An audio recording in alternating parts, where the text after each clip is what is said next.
thank you for being here. Welcome. And in, let's see, October of 2019, the Select Board authorized the establishment of a subcommittee of the Energy Committee. Pardon me, that subcommittee is to work on energy aggregation. And that subcommittee is chaired by Kim Quirk. And Kim is going to share with you what we've developed over the last 2 years. Great. Thank you, Joellen. Okay. And now maybe you can mute this room. Okay. Trying to get the audio right. So what you're looking at is a presentation about the Enfield Community Power Plan. And don't hesitate. I think you could physically raise your hand if you have a question. It's best if you put it in the chat, because then Marta will tell us the question and we don't have to unmute people, since we're having trouble with that aspect. Okay, great. And welcome, Henry. We're just getting started. And please mute yourself, Henry, because we can't hear everybody. Thanks. Okay, so what is community power? One of the most important things we like to bring up about what community power is it gives us local control over our energy supply. So it allows Enfield to have a say in how we procure electric power on behalf of all of the residents of Enfield, businesses of Enfield, and our municipal accounts. And I'll get into some of that detail, but local control is really an important aspect of community power. Secondly, by aggregating amongst many towns and cities in New Hampshire, we can get a really good rate for purchasing electrical energy. And that's the second most important reason why we're looking at this. We'll be able to, most towns would not have enough ratepayers. Like Hanover attempted for a while and buying power on the wholesale market, and it's just it's a big job, and you have to be spending a lot of time at it. And the town of Hanover all by itself is not big enough to get really good rates. And so as you come on and join, yes, it's great if you would mute yourself, because we're having audio issues if you don't. Thank you.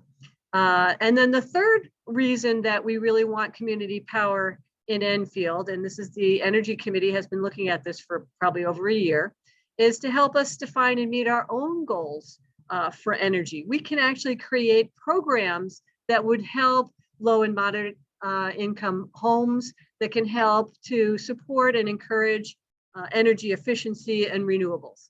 So basically local control, getting better prices through aggregation, and defining some of our own programs that we would really like to see happen in Enfield. And if you do have a question, just one more time, please use the chat, and we'll be monitoring the chat and kind of get those questions. Okay, why are we looking at community power now? About 35 years ago in 1986, at the federal level, the FERC 888 rule was a restructuring of utilities, of the electric utilities, to separate energy supply from transmission and distribution. So if one company owns the actual energy supply, like a gas power plant or something, or a coal plant, and they own the transmission lines, and then they own the distribution lines all the way to your house, that was it was deemed a monopoly. And so it got restructured back in 1986. And even back then, I'm not exactly sure when New Hampshire started promoting competitive energy suppliers, but probably it was back in that time frame. So today, even today, if you come into New Hampshire and set up an account with the utility here, you have the opportunity to go online and find an energy supplier, a competitive supplier, who provides the actual energy of the whole. We'll look at a bill and you'll see that the energy is just one piece of the bill that we pay for our electrical energy. And you can do that today. You can buy from a competitive energy supplier. And if you don't make a choice, then you get the default energy supply, which is managed by the utility who owns the lines that go to your home. In Enfield, the three main utilities are, each one of us is attached to either Liberty Utilities and Eversource utilities lines or New Hampshire Electric Co-op lines. And those are the companies that maintain the distribution lines to our homes.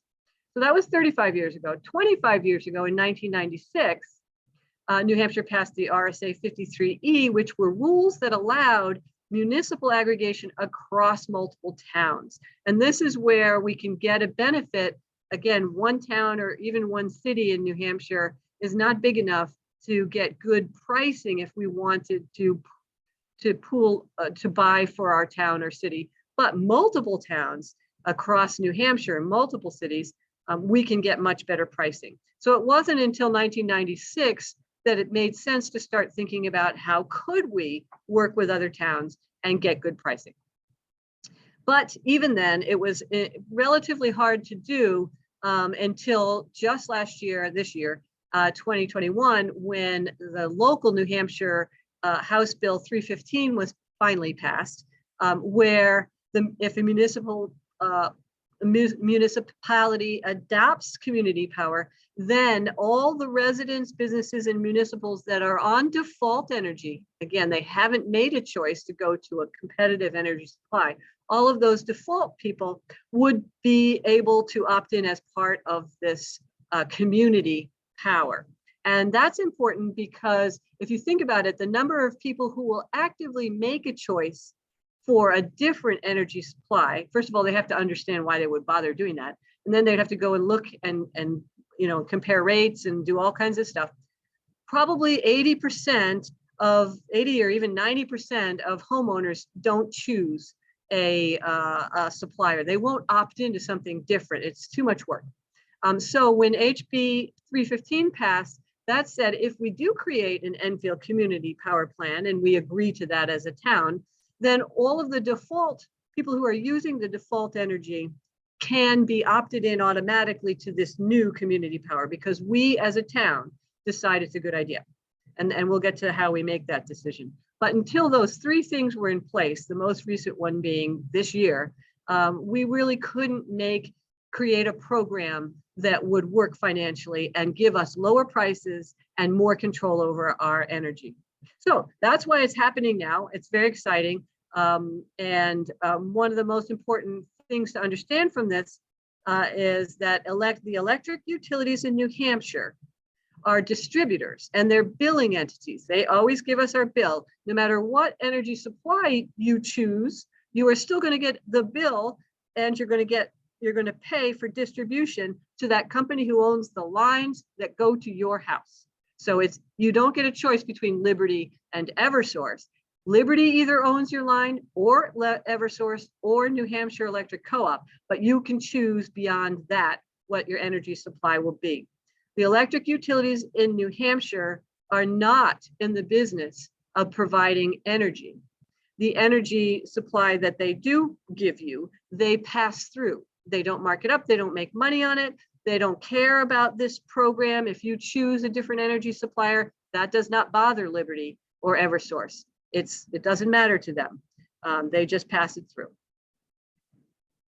So what is default energy? So this little picture here on the lower right shows on the left a generation. So that represents the power plant or the actual energy source. And when I talk about the energy supplier or the energy source, I'm talking about that yellow box.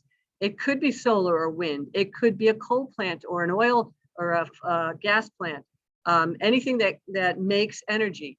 And in this case, I'm talking about the big ones, not a solar array on your own house. That would be distributed energy, and that would fall into the bluish category here. But on the yellow category, the really big energy plants have to then, all their energy has to flow through transmission lines, high voltage, big fat lines with these little distribution centers.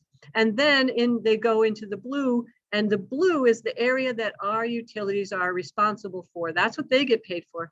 They get paid for maintaining the lines that go to our house or our business or our town hall. And so we pay a bit of money for the distribution, we pay money for the transmission, we pay money for the energy supply or the generation. And if the end user doesn't choose a competitive supplier, they will get Liberty or Eversource or New Hampshire Electric Co-op's default supply. Okay, so let's look at a bill. This is a sort of a typical Liberty utility bill. And not sure if you can see my mouse. Raise your head. Yeah, okay. So I'm pointing here to the charges. This isn't the whole utility bill. This is a section that I wanted to be able you to see, so I blew it up. But this area here are the charges. Now, everyone pays a customer charge. For Liberty, at this time, the customer charge was $14.74. Eversource and New Hampshire Electric Co-op set their own customer charges, and we don't get to change them. If you want to connect to the grid at all, you will have to pay a customer charge. The next one, though, distribution charge, that's the one that goes to, in this case, Liberty. If you are on Eversource, it's the one that goes to Eversource. And the units here are how many kilowatt hours you used for the last month. And this is the charge. 0.0493 is 4.93 cents per kilowatt hour. So 4.93 cents per kilowatt hour times 649 kilowatt hours is $32. So that money, the customer charge and the distribution charge, go to Liberty. That's what we're paying for to keep the lines up. The next one here is called energy service. That is sometimes called energy supply or generation. That's the one I'm talking about that we get to choose in New Hampshire today. You can choose it today. And what the Enfield Community Power Plan is making a recommendation for this default energy service. You can still choose a different one if you want. I'll make more of a point of that later. In this case, the energy service is 7.193 cents per kilowatt hour. So again, multiply that by the number of kilowatt hours. And in this case, this bill this month for this customer was $46.68. There's a couple other smaller charges in here, stranded cost, which actually is negative. It's a little baby credit, and system benefits charge, which actually is a New Hampshire-based thing related to some of our RGGI or renewable energy. It helps to put some money into the energy efficiency programs. And then the transmission charge. This transmission charge of 2.66 cents per kilowatt hour, also pretty significant. That is a pass-through. Liberty or Eversource or New Hampshire Electric Co-op are not allowed to mark that up either. It's money that goes towards that gets into the other, that middle category transmission goes to the ISO New England, the larger regional systems that carry the power, but they don't mark it up. So the energy service and the transmission have nothing to do, and actually most of these things, all of these things have nothing to do with your utility. I circle this special message over here. If you did choose a competitive energy supplier, it would say it in this message here. So next time you look at your electric bill, look for messages in this special message area if you're Liberty, and you will see, it will say something like, you have chosen NRH or something, or American Power to be your energy supplier.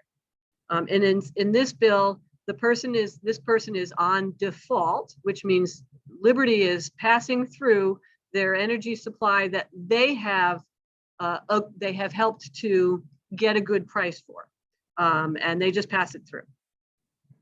And here's an example from an Eversource bill. In this case, the energy supplier is right here. And again, this customer has the default, which is Eversource. It could be Constellation Energy, or it could say American Power or something else. And that would tell you that that this person has chosen a competitive or a different energy supply. And in the Eversource bill, here is the energy charge that we can now change by choosing a different supplier. And for Eversource, it's 7 cents kilowatt hour. Now, this isn't the whole bill, and Eversource does it differently. They separate the supply from the delivery. So down here is the part that Eversource makes their money on, is the delivery, which I haven't seen. You're not seeing the whole bill hills here, so we won't go into that at this point. Okay. What is the Community Power Coalition of New Hampshire, otherwise known as CPCNH? CPCNH is the first of a nonprofit organization. I'm not sure we'll have too many of them in New Hampshire. We probably only need one. It's a nonprofit organization that is set up to help us towns take control of our energy, democratize the energy purchasing, and help us choose where the electricity comes from, how it's generated, and do that on behalf of all of our residents as the default energy supply. And it was started by really movers and shakers in Lebanon, Nashua, Hanover, Exeter, and Cheshire County. And you might know we are very lucky to be next door to Lebanon, which has Cliff Below, who's done an awful lot of work in the legislature, and he was a PUC, Public Utilities Commissioner, for a while, and has been able to help craft a lot of these bills that made this possible. And Enfield, we were the 13th town to join, and others who have joined include these here: Harrisville, Plainfield, Dover, Rye, Warner, Walpole, Durham, and Newmarket. So we're in good company. The first step to joining was for our select board in Enfield to sign a joint powers agreement, which meant that we agree to provide input to this coalition. And it's a statement of interest in the goals. And basically, it didn't commit the town to anything other than assigning a board member for the Community Power Coalition of New Hampshire, CPCNH. And they appointed myself as a director and Joe Ellen Courtney as a alternate. Is that what's called? Alternate, yes. And that's so, and I think that's a big piece of why this is interesting for Enfield, is because we have a seat at the table of this nonprofit organization that's going to that could help buy power for New Hampshire, for Enfield. The second step is what we're doing today. We've been working on the Enfield's specific community power plan, and we're reviewing it at a couple of public hearings like this one. And we want to get feedback from interested people. And then we're putting together a warrant article, and we'll have the final draft of the power plan before March 1st, so that people in town can vote on it. So the select board is behind this, so we expect that we'll get the select board's recommendations. Is that what it is? Recommendations for voting on this. And again, we want your feedback. The finals, even then, even after the town votes on it, that doesn't mean we will go forward, because we won't go forward until there's an actual contract with CPCNH that has details of the pricing, of the programs, of any tier structures or alternative choices, and the select board will be the final review of that.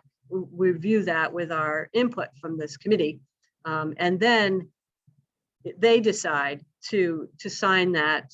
It's a commitment to work with CPCNH and allow all our default residents and businesses, et cetera, to use CPCNH as their competitive supplier. Okay, so where is this business plan? If you go, CPCR, where is this power plant? The Enfield Community Power Plan. Go to the Enfield website and hover over the government area, and then you'll find the Energy Committee. And when you go to the Energy Committee website, then you'll find this Enfield Community Power Plan draft. So it's still in draft form for November and December. By January, I think early January, we'll have really a pretty final version, and we'll post that on the listserv and on the newsletter and the town newsletter, et cetera. So if you click on that, you'll actually get a little synopsis of the plan and a link at the bottom to download the current plan. So please do, and I'm just going to tell you a little bit about what's in that plan now and then take some questions. So it is a 50-page plan, but what you'll find is the first half of it, probably about 25 pages, is the actual community power plan, and the second half are all the appendices and references. So when you want to, if you want to get into the super details, then you can read all 50 pages. If not, you can skip through, and I'm going to highlight where you might want to focus.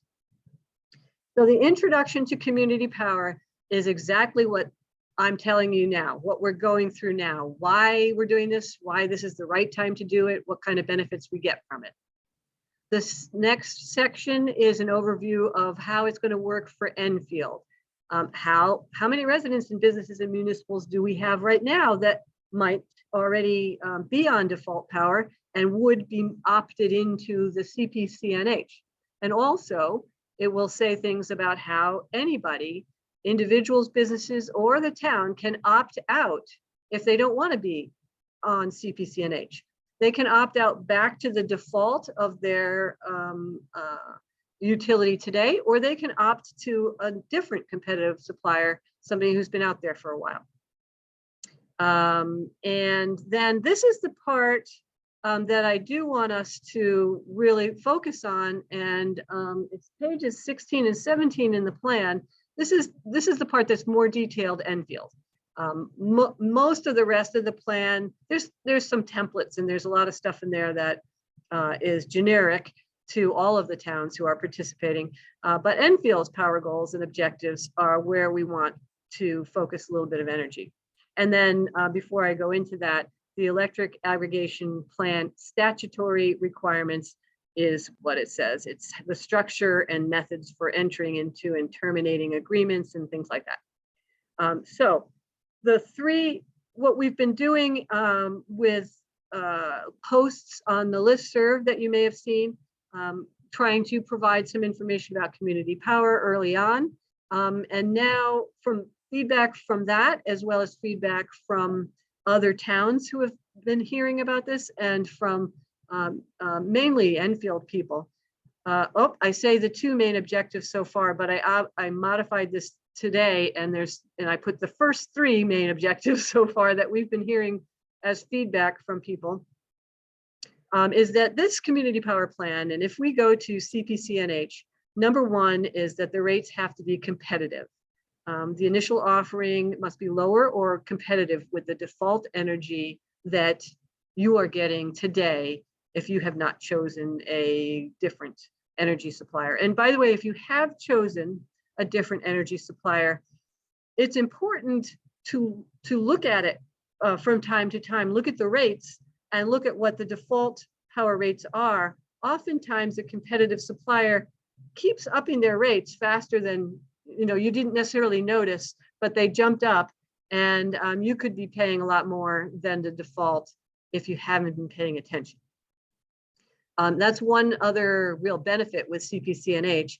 It's a nonprofit. It's not sitting there trying to make money on the energy. It's trying to do the right thing for the towns and the cities who are involved. And with an Enfield resident on the board, we have an opportunity to make sure we're always looking at other pricing out there and always trying to get the best price. We're not trying to get the most profit. It's a nonprofit. Number two, really important is that we have more choices. We want to, with this program, CPCNH, we'll be able to offer not just the lowest cost plan, but we'll be able to offer plans that take advantage of time of use, or take advantage of a more green, like all wind and all solar, or something like that. And I don't know exactly what the options will be, but we want options so that people can choose more renewables, so that they might be able to choose a time of rate use, so that if they modify their own behavior so that they're not using electricity at the most expensive time of day, which is usually like 4 to 8 p.m. If they do their laundry and take their hot showers after that or earlier than that, that they could get rewarded for that. So that's what some of the kinds of plans that we could help make a choice in this program. And three, another goal, and this is really the sort of the background goal, that we can prioritize cleaner and locally generated power. So we just installed our first municipal solar array on the DPW and the salt shed, and we can find we can incentivize and help installers or investors to invest in solar in Enfield, or at least in New Hampshire and in the Upper Valley, and then have that be part of the CPCNH's offerings, part of the energy source that's available. That should both make it less expensive and also help reduce fossil fuels, et cetera. Okay, I'm not going to outline the appendices. If you want to read those, please go right ahead. Before I jump to that frequently asked questions, I want to see if there are questions that I'm not prompting you for, because I have a whole bunch of questions, and actually I will do that. I'll leave these questions up. How much will it cost me? Will the town money? And what I'd like you to do is pick out some questions and what's important to you. It doesn't have to be anything on here. These are just ones that we've been hearing, and we will provide an FAQ that answers these questions in the same website area. So, you have some questions? We have a question from Maynard. Can you hear Marta? Go ahead, say it loudly and see if they can hear you. I've seen Maynard nodding. You can hear Marta?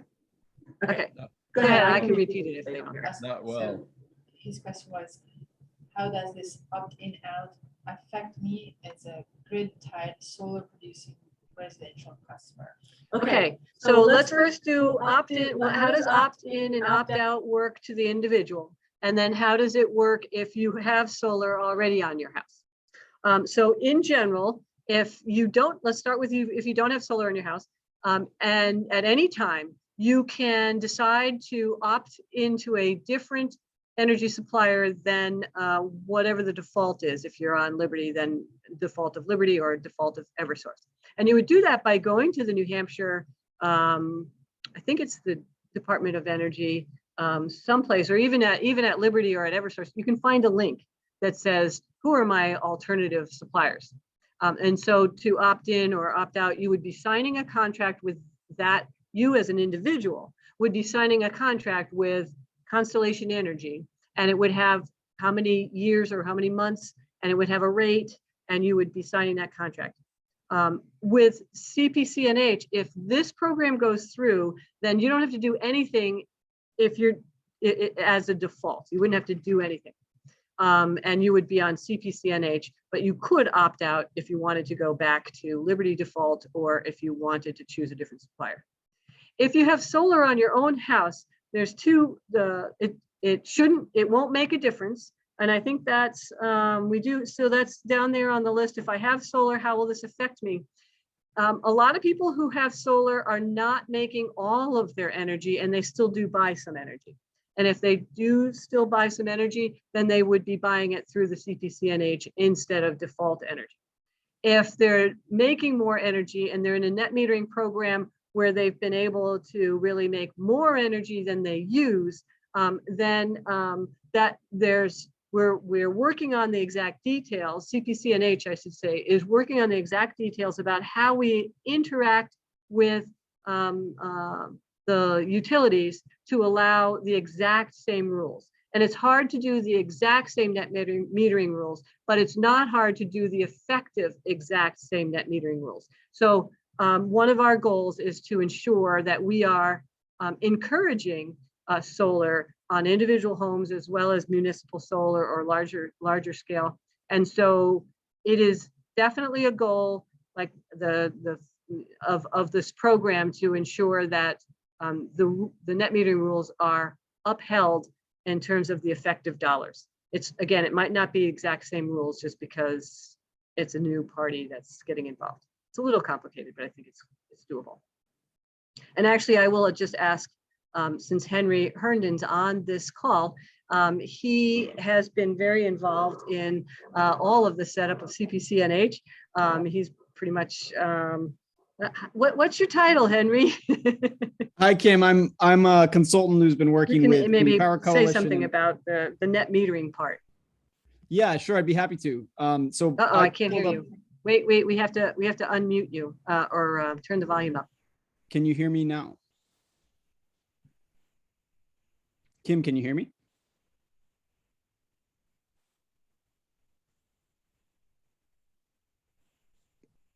Yeah, Kim. So I'm pulling up an email from Clifton Below. Is my audio working?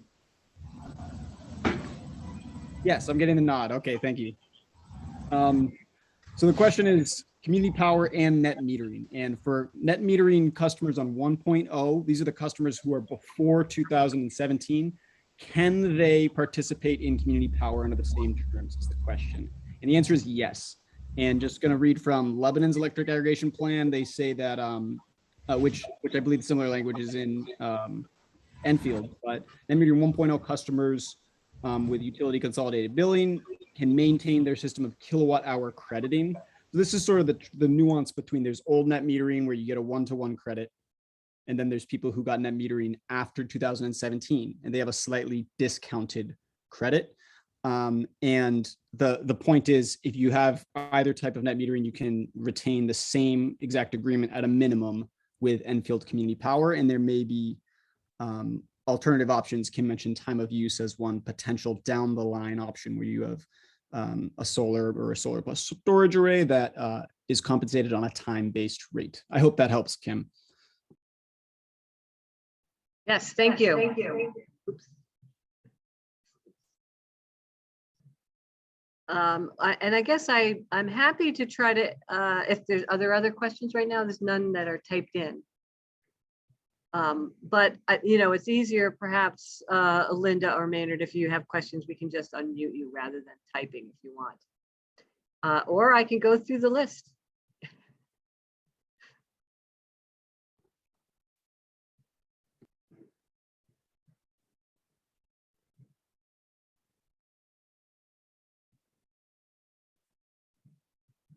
Guess it'd be nice to know what's most important, but since we're recording this, go ahead, Linda. Can you hear me? Okay. Since I have solar panels, I understand that I don't use the power from them directly, that all my power goes into the grid, and then when I use power, I then take it out of the grid. Originally, I thought that somehow if I were generating power and the sun's out and I have the oven on, that somehow I thought that because it went through my meter, I was using what I was generating. Am I correct that everything I generate goes into the grid and then I take whatever I'm using out of the grid? No, actually, I'm glad you're incorrect because solar, this is interesting because the word behind the meter is important for a lot of people to try to understand. Your house and all of its loads and your solar system, your solar array, is behind your meter. That means when the sun is shining and your house is using some electricity, that solar energy is going directly to your refrigerator and your washer and dryer or whatever's on, your oven. Oh. And only if your house is not using any, doesn't need as much electricity as the solar is generating, the extra will go back through the meter and get credited. So everything doesn't go through the meter and then come back to you unless your solar array is off-site. So people who are part of like a community solar farm and the solar array is down the street or in a different, miles away, that solar energy has to go through the meter and come, and then you get it as credits. But if it's on your roof, that energy being produced is going to your house first. And really the thing is, you can't tell an electron where to go. The electron is going to go wherever the closest load is. So if you've got a solar array here and you've got a washing machine that's on here, the electricity is going to that washing machine. And only if there's extra is it going to your neighbor. So even when it goes through your meter, the physical electricity goes to the next closest load, which might be your neighbor's house. Now, it's from an electrical engineering perspective, that's how the electrons move, and that's how the energy moves. But there is renewable energy credits that are associated with every electron, or at least a whole megawatt of electricity at a time. And that renewable energy credit can be sold to somebody else. And if you sell your renewable energy credit, you are effectively selling the cleanness of the electron that came to your house, even if it came to you from the solar array, because that renewable energy credit is being bought by somebody who has a dirty energy supply, and they are trying to avoid cleaning it by buying somebody else's clean credit. It's a little bit complicated, but it goes to the question that we don't ask here, which is, if you do have a solar array, would you want to sell the renewable energy credits to somebody else? That's really not part of community power plan. So I hope that helps answer it, but we can talk about it more offline, I think. But yes, local. Go ahead, Henry. You wanted to say something? Well, I like this question a lot, and I like this sort of thought experiment, if you will. And another important piece of it is, if you sort of imagine Kim's house with solar on the roof, generating power in the middle of the day, feeding her air conditioner or her heat pumps, and then going out on the grid, and then those electrons feeding the neighbor's power. What this is doing, especially on like hot afternoons in the summer when we use a lot of electricity, is reducing cost for the New England system as a whole. And it does that. You can just sort of imagine the less power we need to generate with expensive natural gas down at the power plant in Londonderry or Massachusetts, the less costly those wholesale costs are going to be. So that's another piece of community power is, again, this is more longer term thinking, but how can we as communities use solar on rooftops or different kinds of local generation, whatever they might be, to reduce some of those other costs. So that's just a comment I wanted to add on top of that, Kim. Thanks, Henry.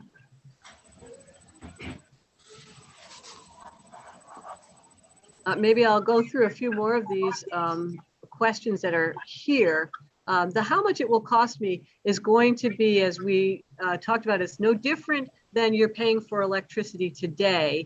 And as we said, we expect we can do better, or at least as well as competitive as the default energy that you're paying today. It also won't cost the town any money. Nothing is being passed on to residents if we join this program.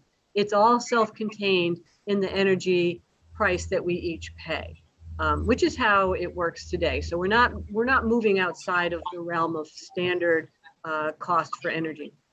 And will the utility still provide service when the power goes out? So I think one of the most important aspects of this is, first of all, yes, the utility that bills you is the one responsible for the distribution lines to your house.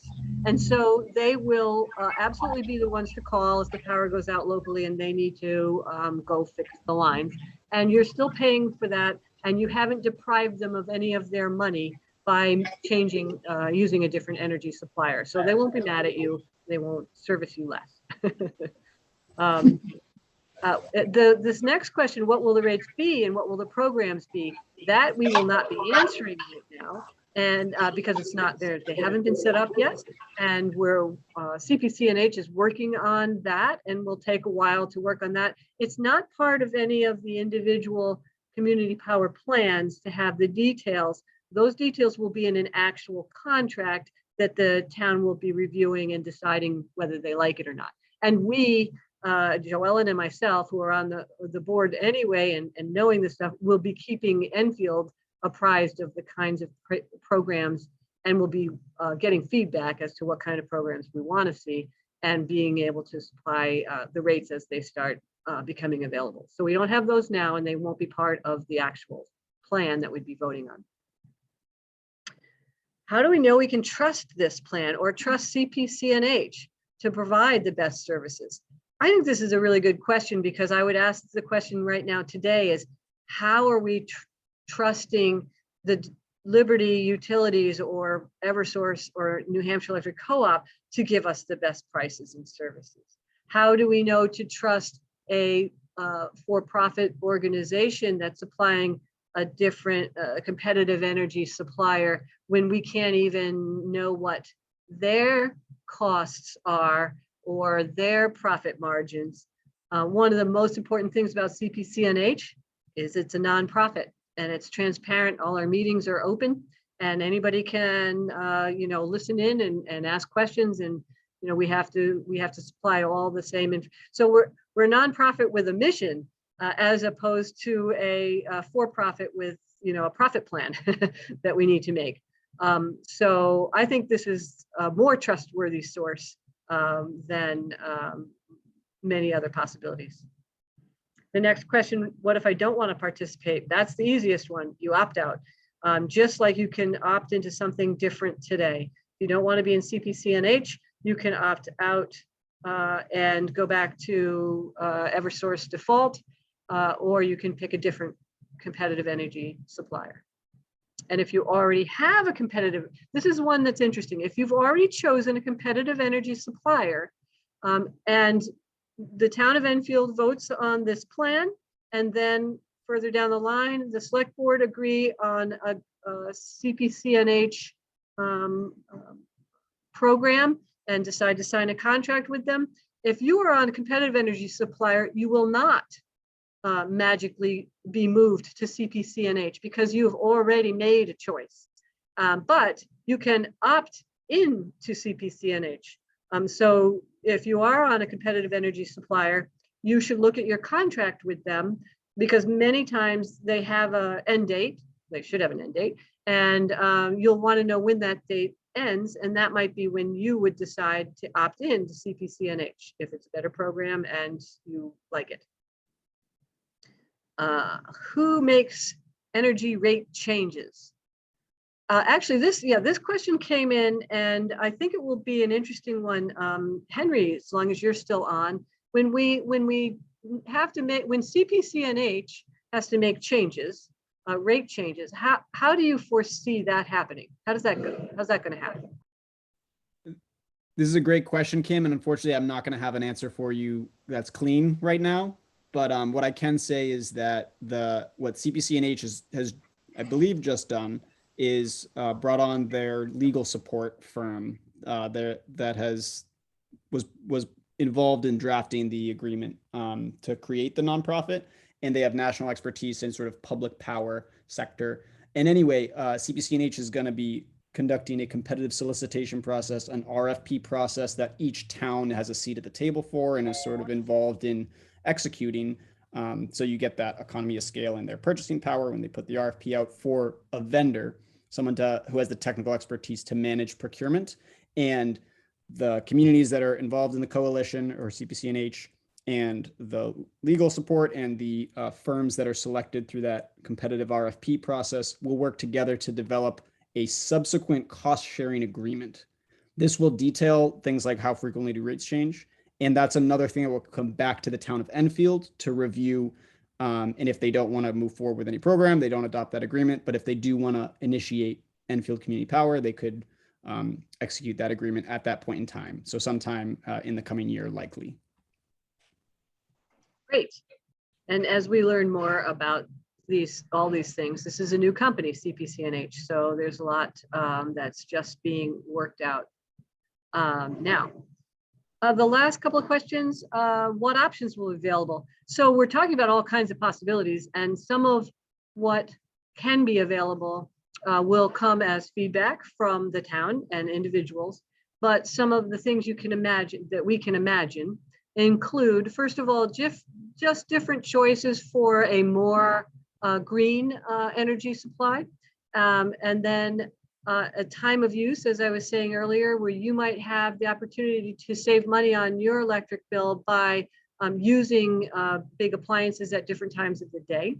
There might be a program that incentivizes EV charging at certain times of the day. Or if you have solar and batteries, there might be a program that helps you to help the grid use your energy. So use the solar while the sun's out, store some of it in batteries, use the batteries until you've passed the heaviest peak time on the grid, and then start using the grid.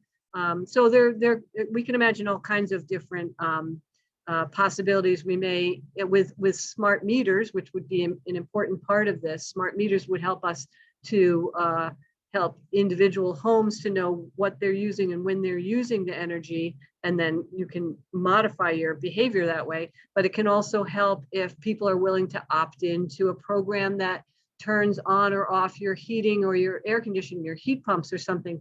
Again, just trying to manage when the energy is used to help get the grid more stable instead of grid peaks that are very hard for the utility companies to manage. We've answered the last two, I think, and so unless anybody else wants to ask any other questions, I think we can wrap it up.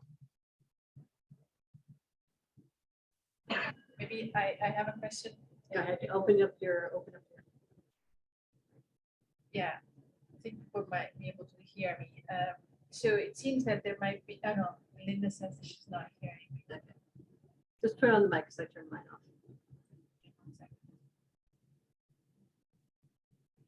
Can you hear me, Linda? Can you hear me? No, I'm unmuted. Okay, well, you can say it and I'll repeat it. Yeah, so the question is whether there would be a possibility for people to choose different levels of, say, green energy. Yeah. Go gold or platinum. Yeah, okay, so the question is different choices of like amounts of green energy, or a 50% green or a 80% green or 100% green. Yes, we do foresee that it will be possible to have those kinds of choices and let people change their mind if they want to. I think along the way, probably by billing period or something. Don't know the details yet, but that is definitely one of the ways, options that we expect.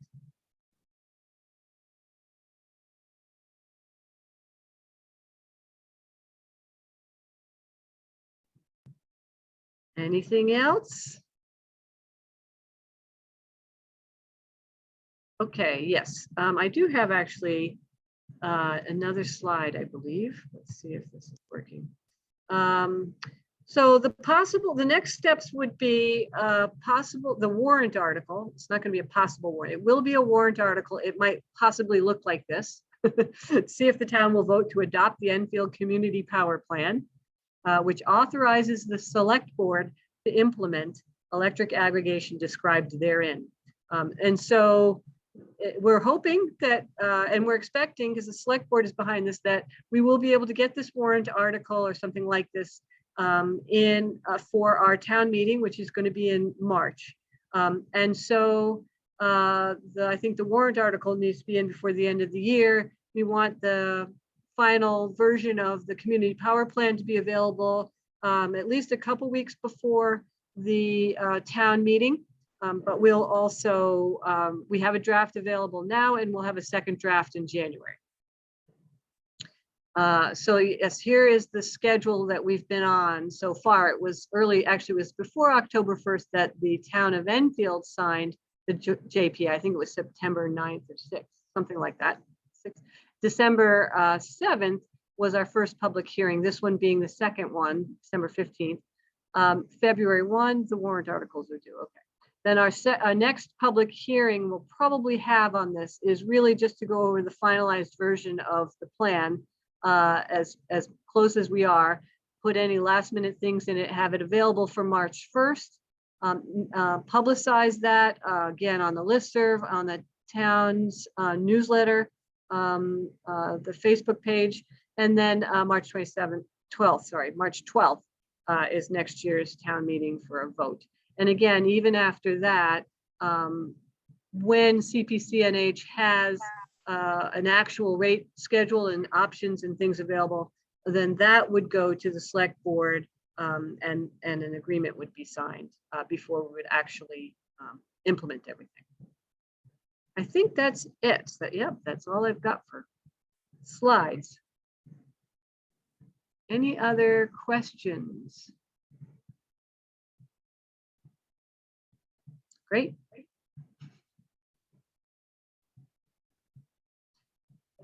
Thank you. Thank you, Kim. Thank you for showing up. We'll sign off, I guess.